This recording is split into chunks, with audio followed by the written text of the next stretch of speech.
Hi, it's Andy. Hi, it's Dave. Hi, it's Kirk. Welcome to the A.D.K rock and metal channel, and today we are checking out a band called Shaman'S Harvest. And the song we're talking about is a song called Dragonfly, and this is a relatively older track of theirs, but is a cool track to check out, I thought. So, Shaman'S Harvest, have either of you guys heard this band before? No. No? Andy? No, I haven't. No? Okay, so this will be a first for both of these guys. I do know this band, so this is kind of more me imprinting my musical tastes on Andy and Kirk. But yeah, let's go check it out.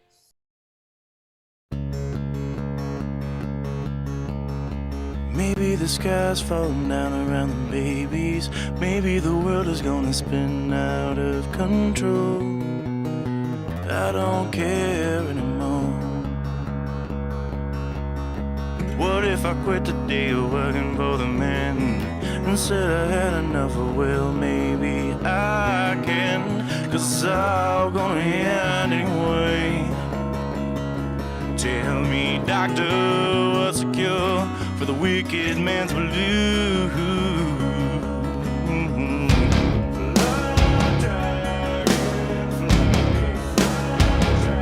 When the sky falls to the sea, I won't mind the cause of me. When the wind blows through the trees, I walk around a dragonfly, fly dragonfly, fly dragonfly. When I come, give me a piece. I take my advice, just let me be. When the moon, I'm just black as night, will bathe in the fires of dragonfly, fly dragonfly, fly dragonfly.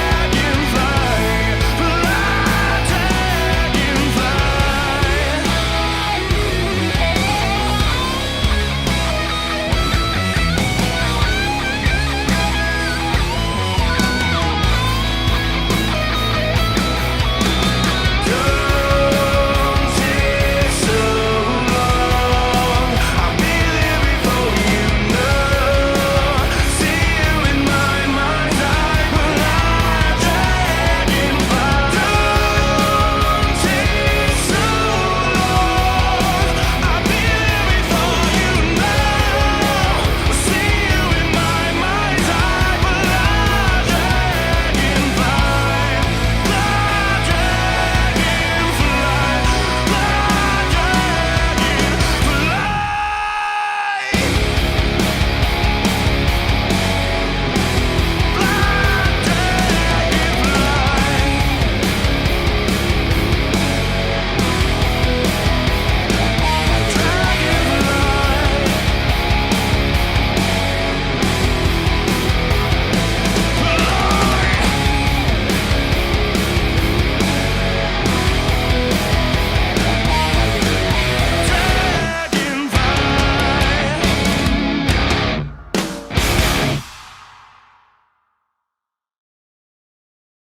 Okie doke, there we go. Shaman'S Harvest and Dragonfly. Now, as this was my choice, and I know this is a song I know very, very well, I'm not going to go first on feedback on it. I'm going to wrap this one up. So I'm going to throw it to Kirk first for your thoughts on this track.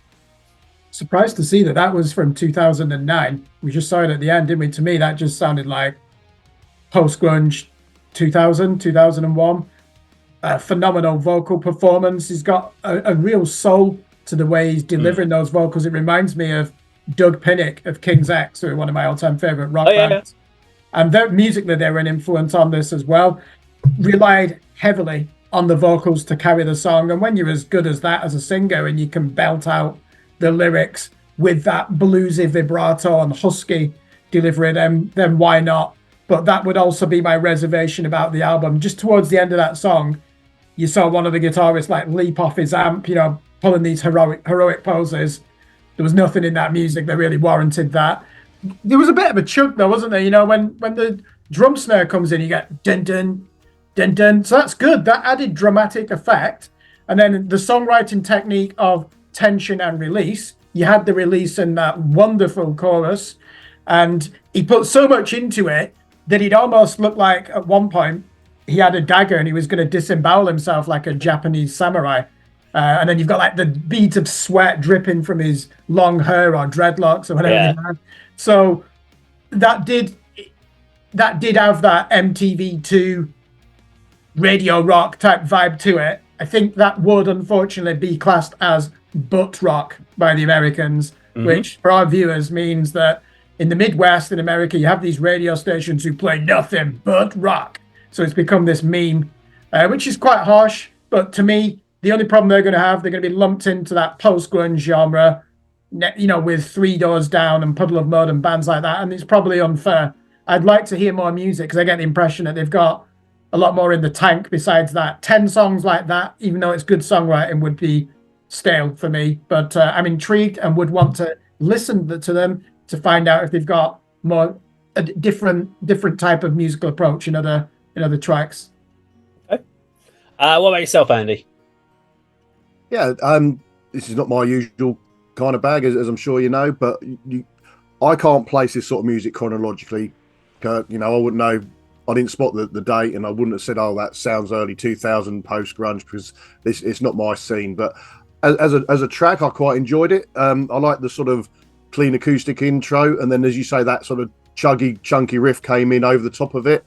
There's a nice solo, very short and sweet, but that fitted the song really well. But yeah, the vocals were really good. I thought very powerful, very memorable lyrics, and especially the chorus. I can make comparisons to the bands that we've covered here that, again, I'm not that familiar with. Sort of Alter Bridge, would that be a fair comparison? You know, that kind of US sort of hard rock with moving into sort of the heavy metal arena. But yeah, the video I liked as well. The empty room with the rafters where they're putting the big weights, I really enjoyed. And one of the highlights for me was, you know, they should have employed something more like this within the song. So towards the end, the guitar went sort of a couple of times. I thought that was really nice.